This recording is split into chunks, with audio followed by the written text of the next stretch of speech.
Paul, serviteur de Jésus-Christ, appelé à être apôtre, mis à part pour annoncer l'évangile de Dieu, qui avait été promis auparavant de la part de Dieu par ses prophètes dans les Saintes Écritures, et qui concerne son Fils, né de la postérité de David selon la chair, et déclaré Fils de Dieu avec puissance, selon l'Esprit de sainteté, par sa résurrection d'entre les morts. Jésus-Christ, notre Seigneur, par qui nous avons reçu la grâce et l'apostolat, pour amener en son nom à l'obéissance de la foi tous les païens, parmi lesquels vous êtes aussi, vous qui avez été appelés par Jésus-Christ, à tous ceux qui, à Rome, sont bien-aimés de Dieu, appelés à être saints, que la grâce et la paix vous soient données de la part de Dieu notre Père et du Seigneur Jésus-Christ. Je rends d'abord grâce à mon Dieu par Jésus-Christ au sujet de vous tous, de ce que votre foi est renommée dans le monde entier. Dieu que je sers en mon esprit dans l'évangile de son Fils m'est témoin que je fais sans cesse mention de vous, demandant continuellement dans mes prières d'avoir enfin, par sa volonté, le bonheur d'aller vers vous. Car je désire vous voir, pour vous communiquer quelques dons spirituels, afin que vous soyez affermis, ou plutôt, afin que nous soyons encouragés ensemble au milieu de vous, par la foi qui nous est commune, à vous et à moi. Je ne veux pas vous laisser ignorer, frères, que j'ai souvent formé le projet d'aller vous voir, afin de recueillir quelques fruits parmi vous, comme parmi les autres nations. Mais j'en ai été empêché jusqu'ici. Je me dois aux Grecs et aux barbares, aux savants et aux ignorants. Ainsi j'ai un vif désir de vous annoncer aussi l'Évangile, à vous qui êtes à Rome. Car je n'ai point honte de l'Évangile. C'est une puissance de Dieu pour le salut de quiconque croit, du juif premièrement, puis du grec, parce qu'en lui est révélée la justice de Dieu par la foi et pour la foi, selon qu'il est écrit, « Le juste vivra par la foi ». La colère de Dieu se révèle du ciel contre toute impiété et toute injustice des hommes qui retiennent injustement la vérité captive. Car ce qu'on peut connaître de Dieu est manifeste pour eux, Dieu le leur ayant fait connaître. En effet, les perfections invisibles de Dieu, sa puissance éternelle et sa divinité, se voient comme à l'œil, depuis la création du monde, quand on les considère dans ses ouvrages. Ils sont donc inexcusables, puisqu'ayant connu Dieu, ils ne l'ont point glorifié comme Dieu, et ne lui ont point rendu grâce. Mais ils se sont égarés dans leurs pensées, et leur cœur sans intelligence a été plongé dans les ténèbres. Se vantant d'être sages, ils sont devenus fous, et ils ont changé la gloire du Dieu incorruptible en image représentant l'homme corruptible, des oiseaux, des quadrupèdes et des reptiles. C'est pourquoi Dieu les a livrés à l'impureté selon les convoitises de leur cœur, en sorte qu'ils déshonorent eux-mêmes leur propre corps. Eux, qui ont changé la vérité de Dieu en mensonge, et qui ont adoré et servi la créature au lieu du Créateur, qui est béni éternellement. Amen. C'est pourquoi Dieu les a livrés à des passions infâmes, car leurs femmes ont changé l'usage naturel en celui qui est contre nature, et de même les hommes, abandonnant l'usage naturel de la femme, se sont enflammés dans leurs désirs, les uns pour les autres, commettant homme avec homme des choses infâmes, et recevant en eux-mêmes le salaire que méritait leur égarement. Comme ils ne se sont pas souciés de connaître Dieu, Dieu les a livrés à leur sens réprouvé, pour commettre des choses indignes, étant remplis de toute espèce d'injustice, de méchanceté, de cupidité, de malice, plein d'envie, de meurtre, de querelle, de ruse, de malignité, rapporteurs, médisants, impies, arrogants, hautains, fanfarons, ingénieux au mal, rebelles à leurs parents, dépourvus d'intelligence, de loyauté, d'affection naturelle, de miséricorde. Eh bien, qu'ils connaissent le jugement de Dieu, déclarant dignes de mort ceux qui commettent de telles choses. Non seulement ils les font, mais ils approuvent ceux qui les font. Ô homme, qui que tu sois, toi qui juges, tu es donc inexcusable, car en jugeant les autres, tu te condamnes toi-même, puisque toi qui juges, tu fais les mêmes choses. Nous savons en effet que le jugement de Dieu contre ceux qui commettent de telles choses est selon la vérité. Et penses-tu, ô homme, toi qui juges ceux qui commettent de telles choses et qui les fais, que tu échapperas au jugement de Dieu? Ou méprises-tu les richesses de sa bonté, de sa patience et de sa longanimité, ne reconnaissant pas que la bonté de Dieu te pousse à la repentance, mais, par ton endurcissement et par ton cœur impénitent, tu t'amasses un trésor de colère pour le jour de la colère et de la manifestation du juste jugement de Dieu qui rendra chacun selon ses œuvres, réservant la vie éternelle à ceux qui, par la persévérance à bien faire, cherchent l'honneur, la gloire et l'immortalité, mais l'irritation et la colère à ceux qui, par esprit de dispute, sont rebelles à la vérité et obéissent à l'injustice. Tribulation et angoisse sur toute âme d'homme qui fait le mal, sur le juif premièrement, puis sur le grec. Gloire, honneur et paix pour quiconque fait le bien, pour le juif premièrement, puis pour le grec. Car devant Dieu, il n'y a point d'acception de personne. Tous ceux qui ont péché sans la loi périront aussi sans la loi, et tous ceux qui ont péché avec la loi seront jugés par la loi. Ce ne sont pas, en effet, ceux qui écoutent la loi qui sont justes devant Dieu, mais ce sont ceux qui la mettent en pratique qui seront justifiés. Quand les païens qui n'ont point la loi font naturellement ce que prescrit la loi, ils sont, eux, qui n'ont point la loi, une loi pour eux-mêmes. Ils montrent que l'œuvre de la loi est écrite dans leur cœur, leur conscience en rendant témoignage, et leurs pensées s'accusant ou se défendant tour à tour. Ce qui paraîtra au jour où, selon mon évangile, Dieu jugera par Jésus-Christ les actions secrètes des hommes. Toi qui te donnes le nom de juif, qui te repose sur la loi, qui te glorifie de Dieu, qui connais sa volonté, qui apprécie la différence des choses, étant instruit par la loi, toi, qui te flatte d'être le conducteur des aveugles, la lumière de ceux qui sont dans les ténèbres, le docteur des insensés, le maître des ignorants, parce que tu as dans la loi la règle de la science et de la vérité. Toi donc, qui enseignes les autres, tu ne t'enseignes pas toi-même. Toi qui prêches de ne pas dérober, tu dérobes. Toi qui dis de ne pas commettre d'adultère, tu commets l'adultère. Toi qui as en abomination les idoles, tu commets des sacrilèges. Toi qui te fais une gloire de la loi, tu déshonores Dieu par la transgression de la loi. Car le nom de Dieu est à cause de vous blasphémé parmi les païens, comme cela est écrit. La circoncision est utile si tu mets en pratique la loi, mais si tu transgresses la loi, ta circoncision devient incirconcision. Si donc l'incirconcis observe les ordonnances de la loi, son incirconcision ne sera-t-elle pas tenue pour circoncision? L'incirconcis de nature qui accomplit la loi ne te condamnera-t-il pas, toi, qui la transgresses, tout en ayant la lettre de la loi et la circoncision?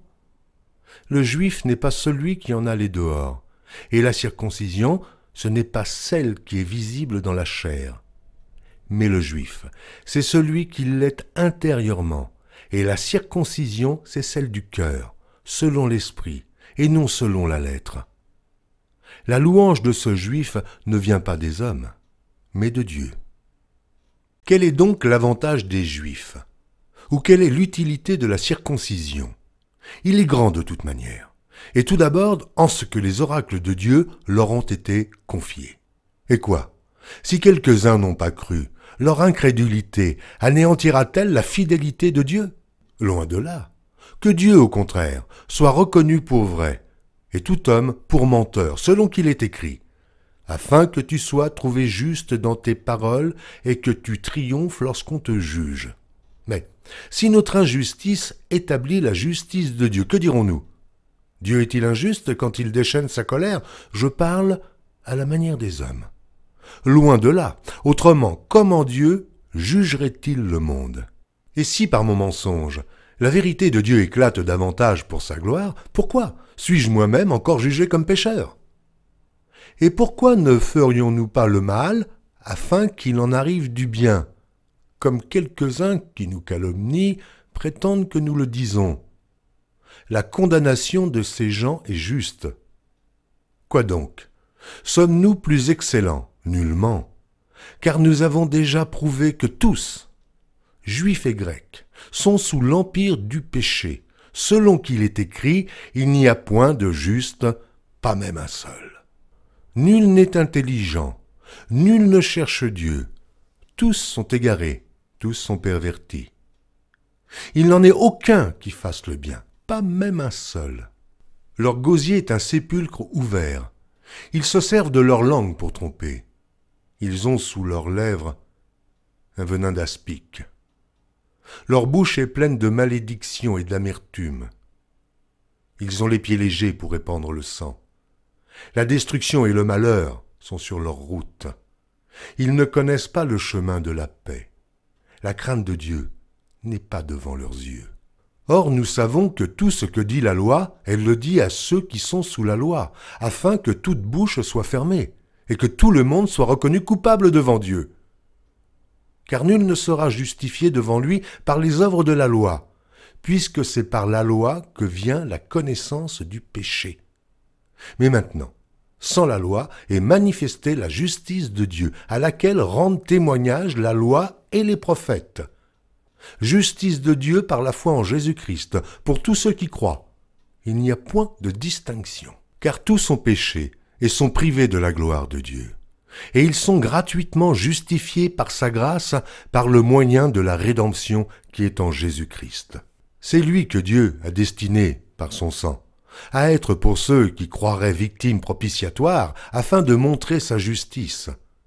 Parce qu'il avait laissé impunis les péchés commis auparavant, c'est lui que Dieu a destiné par son sang à être pour ceux qui croiraient victimes propitiatoires, afin de montrer sa justice. Parce qu'il avait laissé impunis les péchés commis auparavant, au temps de sa patience, afin, dis-je, de montrer sa justice dans le temps présent, de manière à être juste, tout en justifiant celui qui a la foi en Jésus. Où donc est le sujet de se glorifier? Il est exclu. Par quelle loi? Par la loi des œuvres? Non, mais par la loi de la foi. Car nous pensons que l'homme est justifié par la foi, sans les œuvres de la loi. Ou bien Dieu est-il seulement le Dieu des Juifs? Ne l'est-il pas aussi des païens? Oui, il l'est aussi des païens. Puisqu'il y a un seul Dieu, qui justifiera par la foi les circoncis et par la foi les incirconcis? Anéantissons-nous donc la loi par la foi? Loin de là. Au contraire, nous confirmons la loi. Que dirons-nous donc? Qu'Abraham, notre père, a obtenu selon la chair. Si Abraham a été justifié par les œuvres, il a sujet de se glorifier, mais non devant Dieu. Car que dit l'Écriture? Abraham crut à Dieu, et cela lui fut imputé à justice. Or, à celui qui fait une œuvre, le salaire est imputé, non comme une grâce, mais comme une chose due. Et à celui qui ne fait point d'œuvre, mais qui croit en celui qui justifie l'impie, sa foi lui est imputée à justice. De même, David exprime le bonheur de l'homme à qui Dieu impute la justice sans les œuvres. Heureux ceux dont les iniquités sont pardonnées et dont les péchés sont couverts. Heureux l'homme à qui le Seigneur n'impute pas son péché. Ce bonheur n'est-il que pour les circoncis, ou est-il également pour les incirconcis? Car nous disons que la foi fut imputée à justice à Abraham. Comment donc lui fut-elle imputée? Était-ce après ou avant sa circoncision? Il n'était pas encore circoncis, il était incirconcis. Et il reçut le signe de la circoncision comme sceau de la justice qu'il avait obtenu par la foi, quand il était incirconcis. Et il reçut le signe de la circoncision comme sceau de la justice, qu'il avait obtenu par la foi quand il était incirconcis, afin d'être le père de tous les incirconcis qui croient pour que la justice leur fût aussi imputée. Et le père des circoncis, qui ne sont pas seulement circoncis, mais encore qui marchent sur les traces de la foi de notre père Abraham quand il était incirconcis. En effet, ce n'est pas par la loi que l'héritage du monde a été promis à Abraham ou à sa postérité, c'est par la justice de la foi, car si les héritiers le sont par la loi est vaine et la promesse est anéantie, parce que la loi produit la colère, et que là où il n'y a point de loi, il n'y a point non plus de transgression. C'est pourquoi les héritiers le sont par la foi, pour que ce soit par grâce, afin que la promesse soit assurée à toute la postérité, non seulement à celle qui est sous la loi, mais aussi à celle qui a la foi d'Abraham, notre Père à tous, selon qu'il est écrit « Je t'ai établi Père d'un grand nombre de nations. Il est notre Père devant celui auquel il a cru. Dieu qui donne la vie aux morts et qui appelle les choses qui ne sont point comme si elles étaient. Espérant contre toute espérance, il crut, en sorte qu'il devint père d'un grand nombre de nations, selon ce qui lui avait été dit, « Telle sera ta postérité. » Et, sans faiblir dans la foi, il ne considéra point que son corps était déjà usé, puisqu'il avait près de 100 ans, et que Sarah n'était plus en état d'avoir des enfants. Il ne douta point, par incrédulité au sujet de la promesse de Dieu, mais il fut fortifié par la foi, donnant gloire à Dieu et ayant la pleine conviction que ce qu'il promet, il peut aussi l'accomplir. C'est pourquoi cela lui fut imputé à justice. Mais ce n'est pas à cause de lui seul qu'il est écrit que cela lui fut imputé. C'est encore à cause de nous, à qui cela sera imputé, à nous, qui croyons en celui qui a ressuscité des morts, Jésus notre Seigneur, lequel a été livré pour nos offenses et est ressuscité pour notre justification.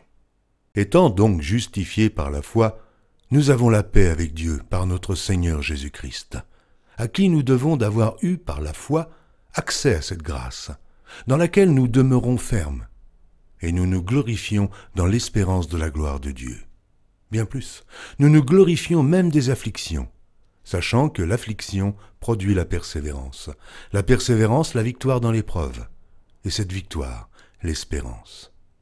Or, l'espérance ne trompe point, parce que l'amour de Dieu est répandu dans nos cœurs par le Saint-Esprit qui nous a été donné. Car, lorsque nous étions encore sans force, Christ, au temps marqué, est mort pour des impies. À peine mourrait-on pour un juste, quelqu'un peut-être mourrait-il pour un homme de bien.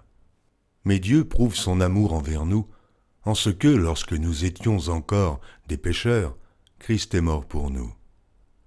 À plus forte raison donc, maintenant que nous sommes justifiés par son sang, serons-nous sauvés par lui de la colère. Car, si lorsque nous étions ennemis, nous avons été réconciliés avec Dieu par la mort de son Fils, à plus forte raison, étant réconciliés, serons-nous sauvés par sa vie. Et non seulement cela, mais encore nous nous glorifions en Dieu par notre Seigneur Jésus-Christ, par qui maintenant nous avons obtenu la réconciliation. C'est pourquoi, comme par un seul homme le péché est entré dans le monde, et par le péché la mort, et qu'ainsi la mort s'est étendue sur tous les hommes, parce que tous ont péché. Car jusqu'à la loi, le péché était dans le monde. Or le péché n'est pas imputé quand il n'y a point de loi. Cependant la mort a régné depuis Adam jusqu'à Moïse, même sur ceux qui n'avaient pas péché par une transgression semblable à celle d'Adam, lequel est la figure de celui qui devait venir. Mais il n'en est pas du don gratuit comme de l'offense, car si par l'offense d'un seul, il en est beaucoup qui sont morts, à plus forte raison, la grâce de Dieu et le don de la grâce venant d'un seul homme, Jésus-Christ, ont-ils été abondamment répandus sur beaucoup. Il n'en est pas du don comme de ce qui est arrivé par un seul qui a péché, car c'est après une seule offense que le jugement est devenu condamnation, tandis que le don gratuit devient justification après plusieurs offenses. Si par l'offense d'un seul, la mort a régné par lui, à plus forte raison, ceux qui reçoivent l'abondance de la grâce et du don de la justice régneront-ils dans la vie par Jésus-Christ, lui seul. Ainsi donc, comme par une seule offense la condamnation a atteint tous les hommes, de même, par un seul acte de justice, la justification qui donne la vie s'étend à tous les hommes. Car, comme par la désobéissance d'un seul homme beaucoup ont été rendus pécheurs, de même, par l'obéissance d'un seul, beaucoup seront rendus justes. Or, la loi est intervenue pour que l'offense abondât, mais là où le péché a abondé, la grâce a surabondé, afin que, comme le péché a régné par la mort, ainsi la grâce régna par la justice, pour la vie éternelle, par Jésus-Christ notre Seigneur. Demeurerions-nous dans le péché afin que la grâce abonde? Loin de là. Nous qui sommes morts au péché, comment vivrons-nous encore dans le péché? Ignorez-vous que nous tous, qui avons été baptisés en Jésus-Christ, c'est en sa mort que nous avons été baptisés. Nous avons donc été ensevelis avec lui par le baptême en sa mort, afin que, comme Christ est ressuscité des morts par la gloire du Père, de même, nous aussi, nous marchions en nouveauté de vie. En effet, si nous sommes devenus une même plante avec lui, par la conformité à sa mort, nous le serons aussi par la conformité à sa résurrection, sachant que notre vieil homme a été crucifié avec lui, afin que le corps du péché fût détruit, pour que nous ne soyons plus esclaves du péché. Car celui qui est mort est libre du péché. Or, si nous sommes morts avec Christ, nous croyons que nous vivrons aussi avec lui, sachant que Christ, ressuscité des morts, ne meurt plus. La mort n'a plus de pouvoir sur lui, car il est mort. Et c'est pour le péché qu'il est mort une fois pour toutes. Il est revenu à la vie, et c'est pour Dieu qu'il vit. Aussi vous-même, regardez-vous comme mort au péché, et comme vivant pour Dieu en Jésus-Christ. Que le péché ne règne donc point dans votre corps mortel, et n'obéissez pas à ses convoitises. Ne livrez pas vos membres au péché comme des instruments d'iniquité, mais donnez-vous vous-même à Dieu, comme étant vivants de mort que vous étiez, et offrez à Dieu vos membres comme des instruments de justice. Car le péché n'aura point de pouvoir sur vous, puisque vous êtes non sous la loi, mais sous la grâce. Quoi donc? Pécherions-nous parce que nous sommes non sous la loi, mais sous la grâce? Loin de là.